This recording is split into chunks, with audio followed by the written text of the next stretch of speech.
दोस्तों ये बहुत ही ज्ञानवर्धक कहानी है स्वामी विवेकानंद जी की, जिसमें उन्होंने एक चमत्कारी साधु के अहंकार को तोड़कर उसे जीवन जीने की सही राह दिखाई है। तो बात उस समय की है जब स्वामी विवेकानंद अपने लोकप्रिय शिकागो धर्म सम्मेलन के भाषण के बाद भारत वापस आ गए थे। अब उनकी चर्चा विश्व के हर देश में हो रही थी। सब लोग उन्हें जानने लगे थे। स्वामी जी भारत वापस आकर अपने स्वभाव अनुरूप भ्रमण कर रहे थे। इस समय वे हिमालय और इसके आसपास के क्षेत्रों में थे। एक दिन वो घूमते घूमते एक नदी के किनारे आ गए।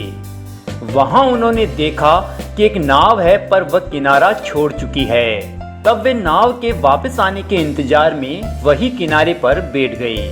एक साधु वहां से गुजर रहा था। साधु ने स्वामी जी को वहां अकेला बैठा देखा तो वह स्वामी जी के पास गया और उनसे पूछा, तुम यहाँ क्यों बैठे हुए हो? स्वामी जी ने जवाब दिया, मैं यहाँ नाव का इंतजार कर रहा हूँ। साधु ने फिर पूछा, तुम्हारा नाम क्या है? स्वामी जी ने कहा, मैं विवेकानंद हूँ। साधु ने स्वामी जी का मजाक उड़ाते हुए उनसे कहा, अच्छा तो तुम वो विख्यात विवेकानंद हो जिसको लगता है कि विदेश में जाकर भाषण देने से तुम बहुत बड़े महात्मा साधु बन सकते हो। स्वामी जी ने साधु को कोई जवाब नहीं दिया। फिर साधु ने बहुत ही घमंड के साथ नदी के पानी के ऊपर चलकर अपनी शक्ति का प्रदर्शन किया। कुछ दूर तक चलने के बाद साधु ने स्वामी जी से कहा, क्या तुम मेरी तरह पानी पर पैदल चलकर इस नदी को पार कर सकते हो? स्वामी जी ने बहुत ही आदर और विनम्रता के साथ साधु से कहा, इस बात में कोई शक नहीं है कि आपके पास बहुत ही अद्भुत शक्ति है, लेकिन क्या आप मुझे ये बता सकते हो कि आपको ये असाधारण शक्ति प्राप्त करने में कितना समय लगा?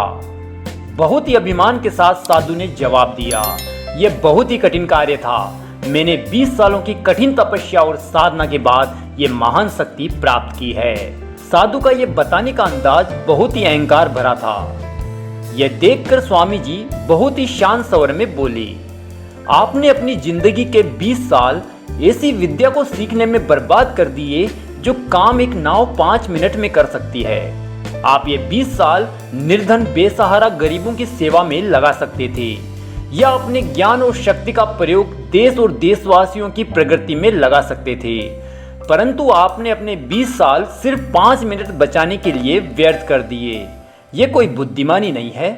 साधु सिर झुकाए खड़े रह गए और स्वामी जी नाव में बैठकर नदी के दूसरी किनारे चले गए।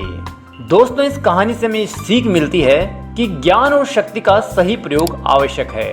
किसी शक्ति को प्राप्त करके यदि हम उस पर घमंड करते हैं तो ये मूर्खता है। शक्ति का सही जगह पर सही इस्तेमाल करना ही वास्तव में बुद्धिमानी है। कहानी अच्छी लगी हो तो वीडियो को लाइक करें और चैनल को जरूर सब्सक्राइब कर लीजिए।